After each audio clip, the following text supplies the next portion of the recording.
Welcome back. For decades, a Minnesota organization has been bringing students from around the world to the U.S. to learn about farming. In turn, they provide valuable farm labor for their host families. But this year, the pandemic put a stop to the program, leaving students and farmers in the lurch.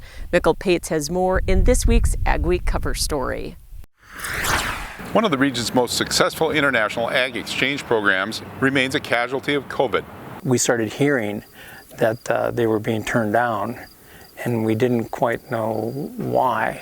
Communicating for Agriculture was started in the 1970s by Minnesota farm advocate Milt Smedzrud. Since then, the program has brought more than 40,000 international students to every state and Canada. Today, his son Greg runs it. Giving all of these young people from all over the world a chance to come up and spend up to 12 months as part of their educational requirements, and then have an opportunity to go home and take all of those experiences back with them. In a normal year, Communicating for Agriculture hosts up to 1,800 paid farm interns. But in late March, President Trump suspended visa programs because of the COVID. That not only left thousands of students without an opportunity to learn American farming practices, it left their farm hosts without badly needed help. Everyone benefited, all the stakeholders were taken care of, but just like that. David Rush has hosted a dozen interns at his Ada, Minnesota hog farm that he started from a 4-H project. He depends on their help with the physical labor. He did have an intern from the Philippines who got here before the pandemic, but his visa is done, and there will be no replacement this year.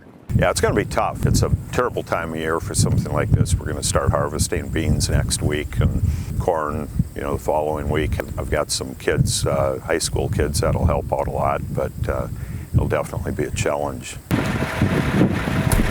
Rush's intern Raymond Jove says that although he was unable to visit other farms while he was here, it was still a learning experience that he hopes to put to use in an ag business back home.